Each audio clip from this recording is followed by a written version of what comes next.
I'm divorcing you and marrying your sister." When those decisive words flew out of David's mouth, I felt my ears burning with anger.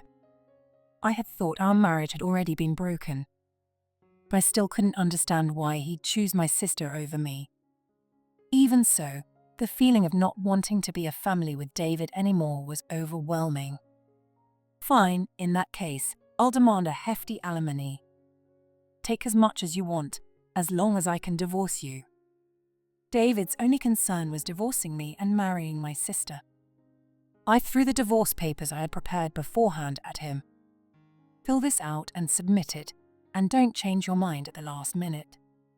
Who changed their mind? David started filling out the divorce papers with a triumphant look. I never want anything to do with this man again. I deeply hated David. "My name is Sarah Williams. I'm 48 years old and work at an international consulting firm. I don't know any women my age who work as intensely as I do in consulting. I've always loved working. The more I work, the more I earn, which is satisfying. Each year, I'm given more responsibilities, but I have no complaints about my job. But right now, I have a bit of a problem at home. No, it's more than just a bit. Actually, my husband, David, is cheating on me. How do I know he's cheating? Because our 16-year-old son, Tom, witnessed it. David is 50 years old, 2 years older than me. He works at a construction company. We met through an arranged meeting and have been married for 21 years. We didn't have a passionate romance, but I thought we quietly nurtured our love.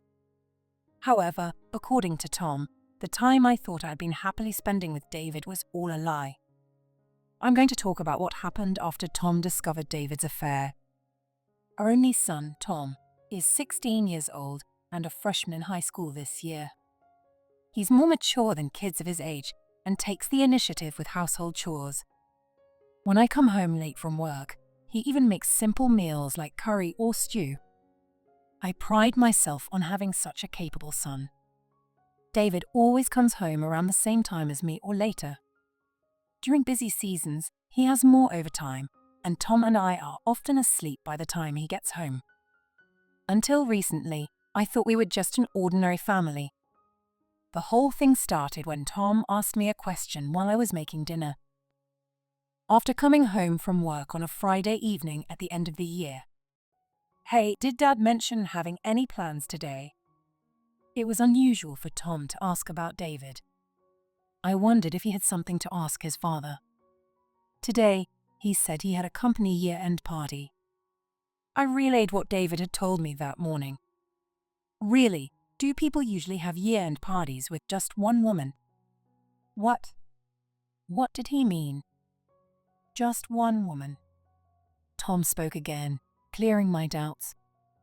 "Actually, today on my way back from school, I stopped by Harry's house.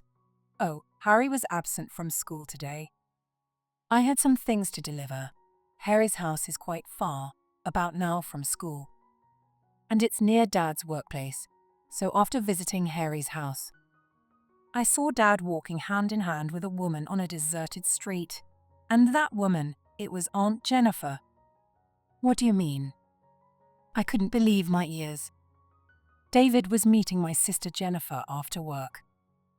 Jennifer is 35, 13 years younger than me. She works part-time at a restaurant, but it's not near David's company. If she was near David's company, it must mean she went there specifically to meet him. Dad's been acting suspicious for a while. I wondered if he really loves you, Mom. If he's cheating with Aunt Jennifer, a lot of things make sense. Tom, with his sharp insight, suspected that David was having an affair with Jennifer. Now that he mentioned it, it made sense. David had never once whispered sweet words to me since we got married. Though it's been 20 years, and that's somewhat expected, our relationship had always been somewhat cold. I had never compared us to other families, so I never thought much about it. "So that's what you've been thinking. I didn't notice anything at all." "Mom, you're a bit slow on these things, but if Dad betrays you, I'll be on your side by all means." Tom's kind words made my chest tighten. Ever since hearing about David's affair from Tom, I couldn't stop thinking about it. That day, David came home drunk around midnight. Tom was already asleep in his room. I decided to confront David, who was red-faced and drunk. "Hey, was today really a year-end party?" "What are you talking about? I told you this morning."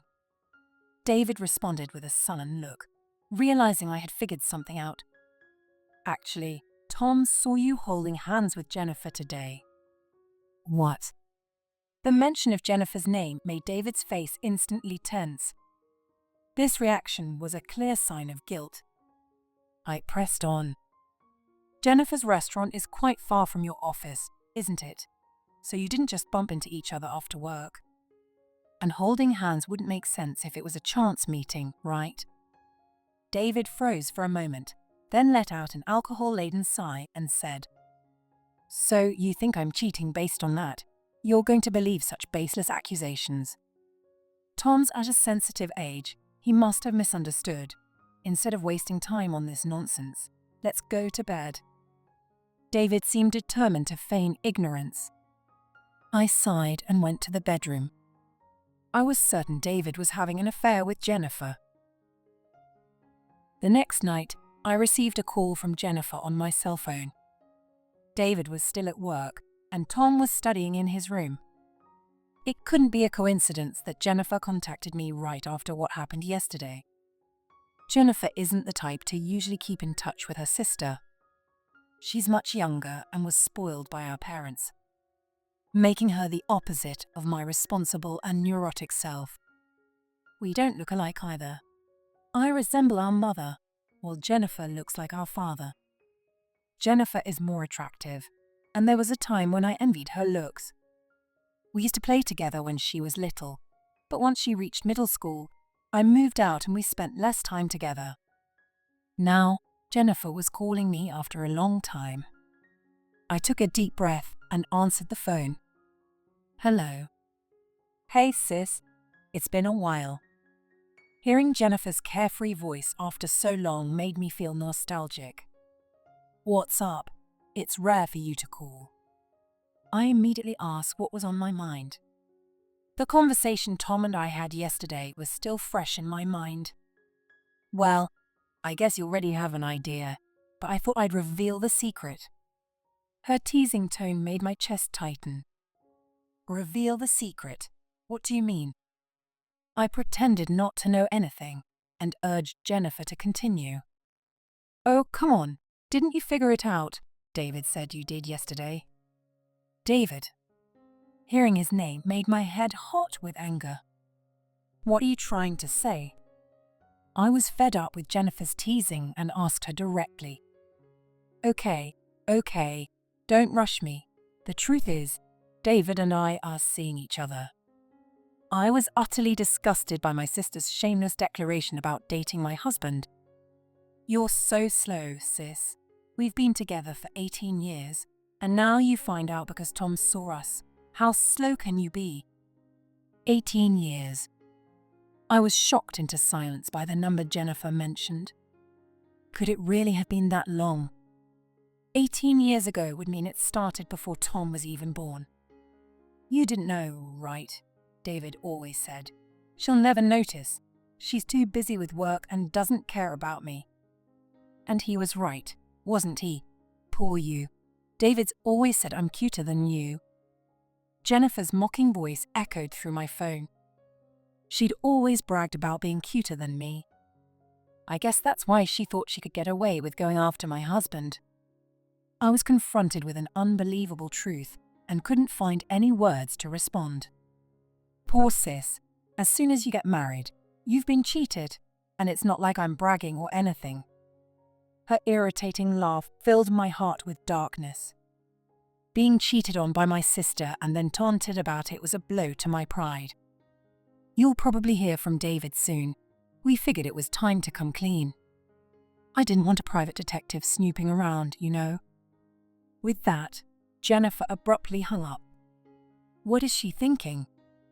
It's bad enough to cheat with my husband, but to call and mock me. Jennifer's thought was unbelievable. But this was just the beginning. I would have my pride wounded even more by Jennifer and David. After that call, I looked at David with complete disdain. I wondered if Jennifer had told him she confessed to me. Either way, I couldn't stand to talk to David about it. I couldn't love him anymore. I just wanted him to go to work and come back as late as possible. I made sure Tom knew about the affair between David and Jennifer. So, that's the situation. Your dad and I might split up. If that happens, who will you stay with? Tom had the right to choose, so I tried to respect his opinion as much as possible. Of course, I'll go with you, Mom. I don't want to stay with a traitor like him, Tom said, easily cutting off David. I felt relieved by this, but was still wondering when to bring up the divorce. After Jennifer revealed the affair to me over the phone, she started harassing me with constant messages. Jennifer had barely paid me any attention before, but now she was sending messages as if she was proud of her actions. Tomorrow, David and I are going on a date to the aquarium, sis. You haven't been there in years. Right, I'll buy you a souvenir. Seeing the message, I felt a chill. Why would she go out of her way to tell me about her dates with David? Jennifer's actions were beyond comprehension and made me feel sick. Especially imagining a 50-year-old dude fawning over my sister at an aquarium. Please don't tell me about such things, I replied angrily. Are you jealous? Jealousy is so unbecoming, you know. Jennifer's unnecessary response made me close my phone immediately. What the hell is this? Having an affair with my husband and then boasting about their dates to me was beyond insane. Thinking that this might continue from now on, I could only sigh. The harassment from Jennifer continued as I expected. Most messages were about their dates, but some were more explicit, like, "We went to a hotel yesterday." Disgusted, I blocked her contact. But then she started calling me. During the day while I was at work, I ignored the calls, but they kept coming. Not wanting to disturb my colleagues, I stepped out of the office to take one call. Hello, what do you want? Oh, you finally answered. Ignoring me is so mean. While I was busy at work, Jennifer, who only worked part-time when she wanted, spoke in a carefree tone. Trying to stay calm, I asked her to get to the point. Well, guess what? I'm pregnant with David's baby. What? Her cheerful voice from the other end made me doubt my hearing. Don't believe me, I'll send you the ultrasound pic. Jennifer sent the ultrasound image, and it was clear she was indeed pregnant. Is this real? Of course, if you don't believe me, asked David. I felt nauseous and choked back bile. Are you okay? Shocked. Jennifer's insensitive remarks made me feel like I was losing my mind. Trying to compose myself, I said, "It's not shock, it's disgust. Why would you tell me this?" "Because it's fun to see your reactions, sis." Her twisted response made my head spin. Jennifer had always been praised for her looks and charm, but she seemed to resent my academic success and career achievements. This was her way of venting that pent-up jealousy. Jennifer was terrible at studying, and she behaved so badly at school that our mom was often called to the principal's office. Realizing this, I understood that Jennifer was finally venting all the resentment she'd harbored against me. Just stop contacting me with these things. I hung up before she could respond. Then I blocked her number, trying to manage the situation. After the call, I noticed how ragged my breathing had become. Jennifer being pregnant with David's child was more shocking than I thought. It confirmed that I couldn't be with David anymore. For the following week, I couldn't find any peace at home. Tom, worried about me, took over the household chores. The only comfort I had was my kind son. David rarely appeared in front of me. and we were practically living apart in the same house. One Saturday afternoon, when David was unusually home, I finally confronted him. "David, we need to talk." My voice was colder than I expected, surprising even myself. David, lounging on the sofa with his phone, looked up and said, "What is it?" He finally understood something was up when he saw my determined look and got off the sofa. "I'm divorcing you and marrying your sister." Those decisive words flew out of David's mouth, and I felt my ears burning with anger.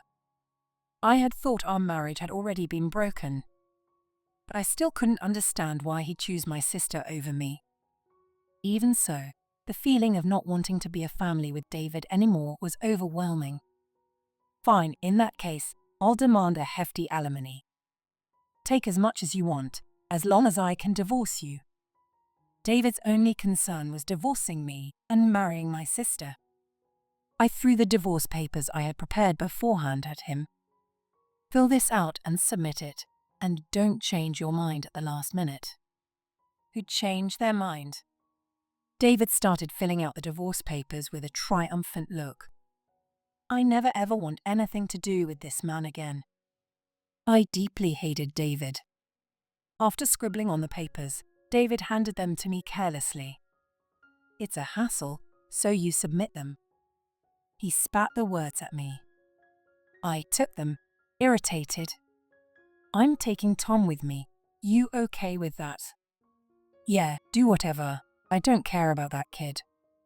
David had never been involved in parenting, and Tom didn't see him as a father. I knew David wouldn't fight for custody. "I'm marrying Jennifer, so submit those papers soon." With that, David left the house with nothing but the clothes on his back. I knew he planned to move in with Jennifer right away. The thought of him having all his necessities at Jennifer's house made me boil with rage.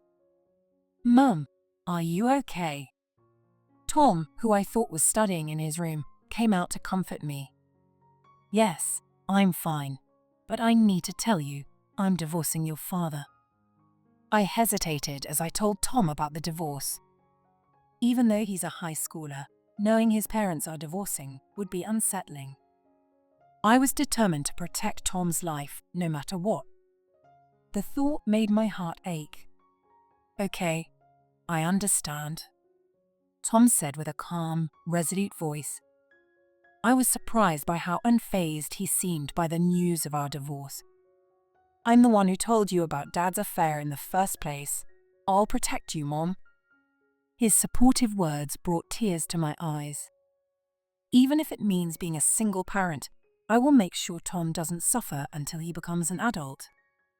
That thought gave me strength. I took the divorce papers to the town hall immediately. By Monday, the divorce would be finalized. The next day, Sunday, as Tom and I were planning a little outing for a change of pace, my phone rang. It was from an unknown number, suspicious, but thinking it might be important. I answered. "Hey, sis. Stop blocking my calls. Thanks to you, I had to use a public phone for the first time."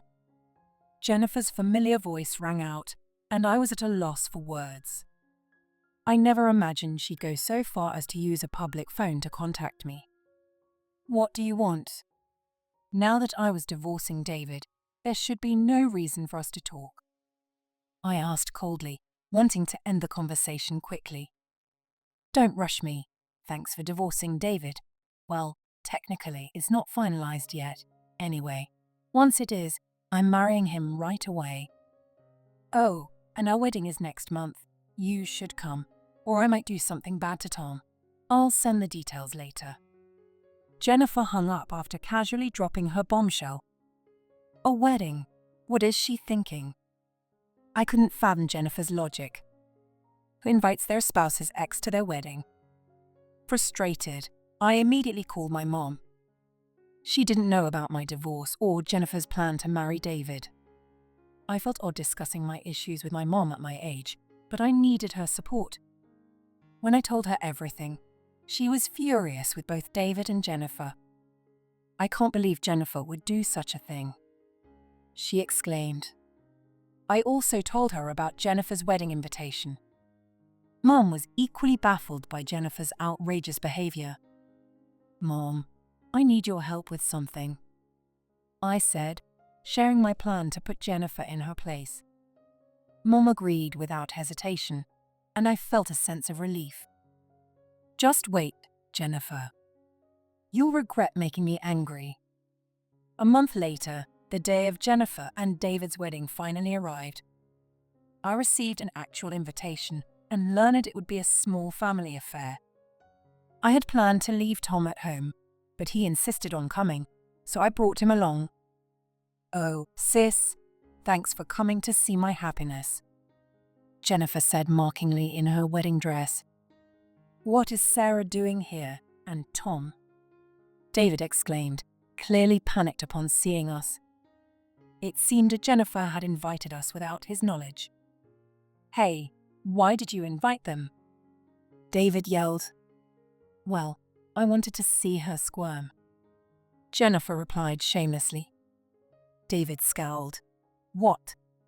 I thought they might start arguing, but the ceremony began when the staff called us to order. Jennifer was supposed to walk down the aisle with our father, but he was absent. "Is Jennifer's father not here?" The staff looked around, but Dad was nowhere to be found. No surprise there. Dad had refused to attend, saying, "I won't go to the wedding of a cheating daughter." David's family also didn't attend for the same reason. So, the only people present were our relatives. With Dad absent, Jennifer had to walk down the aisle alone. Her face was strained, and it must have been a horrible memory for her despite it being her wedding. None of us clapped when Jennifer and David exchanged vows, kissed, or exited. Jennifer walked out looking like she was about to cry. This was my plan. I had Mom explain the situation to the relatives and ensure Jennifer couldn't have a happy wedding. It might seem like a petty revenge, but Jennifer was the one who took my husband and happiness. This was what she deserved. "And now, let's move on to the reception," said the staff, trying to salvage the situation, and led us to the reception hall. During the reception, no one approached the couple for photos or to congratulate them. Before reading her letter to her parents, Jennifer broke down in tears. "What's going on? Why is everyone ignoring us? This was supposed to be a happy wedding."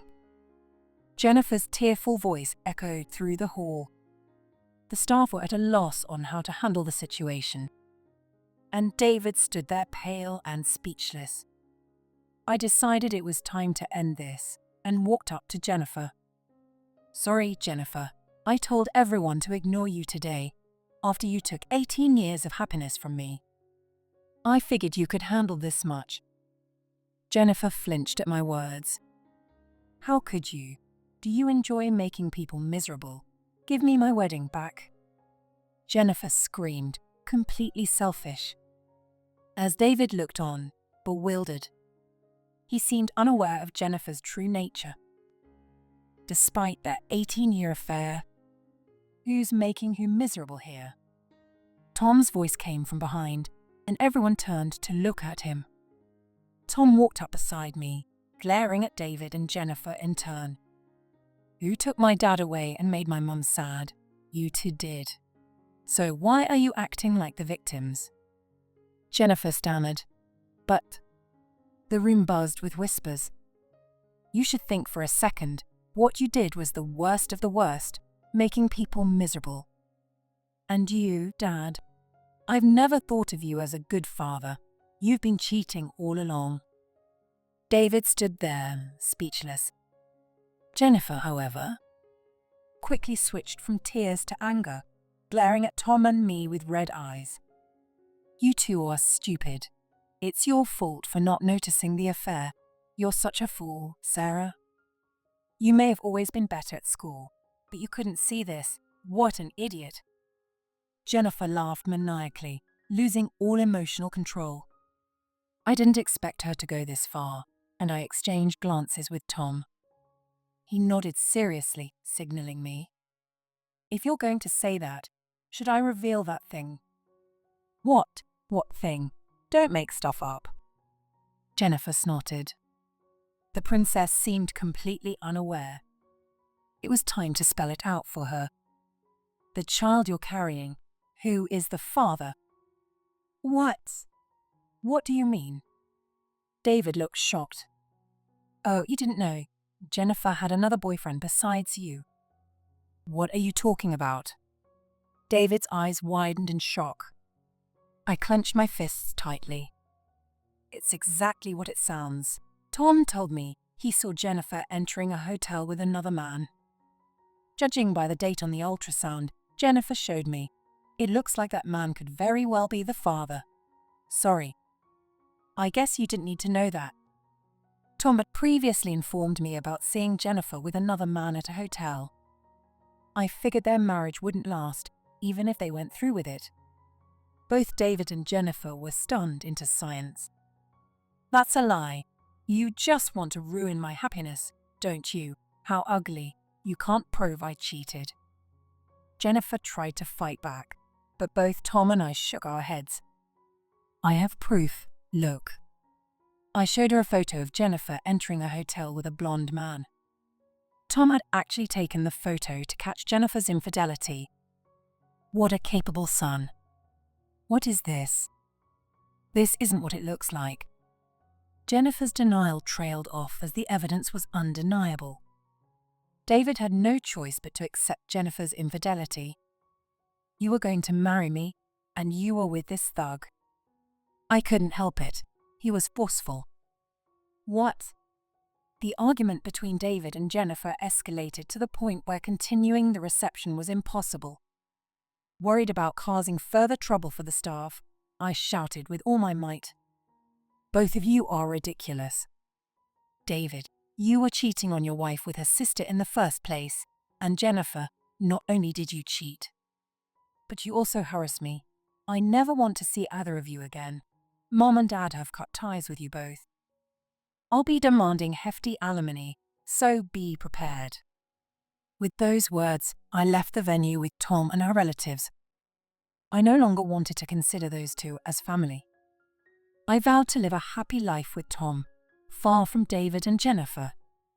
Since then, David and Jennifer were disowned by both of their families, leaving them with no place to go. Naturally, I demanded hundreds of thousands of dollars in alimony from both of them. Despite their age, they didn't have enough savings to pay the alimony in one lump sum, because they had been supporting each other financially. Now, they are burdened with repaying debts. David conducted a DNA test to determine if Jennifer's baby was his. It turned out the child wasn't his. Feeling betrayed by Jennifer, David decided to break up with her. Jennifer, abandoned by David, started living with the thug who was actually the father of her baby. However, the thug had no intention of raising a child with Jennifer and quickly left her. Thus, both David and Jennifer ended up alone, and Jennifer became a single mother. Although the child is innocent, it's good that Jennifer faced consequences. She has been begging our mother for financial help and assistance with childcare, but Mom has refused to enjoy with her. Desperate, Jennifer now juggles debt repayment and childcare, working full-time while her child attends daycare. If she had been this busy from the start, she wouldn't have had the time to cheat with David. David, after reporting his divorce from Jennifer to his company, was shunned by his colleagues and subordinates. Unable to bear it, he resigned. I wonder how he plans to repay his debts now. I have no sympathy for David and hope he experiences the same misery as Jennifer. Freed from the affair drama, I feel unburdened and can focus on my work with a clear mind. I owe this newfound peace to Tom, who has been my constant support. With only a little time left until Tom reaches adulthood, I am determined to raise him to be a respectable adult, proud of the fact that he is my son.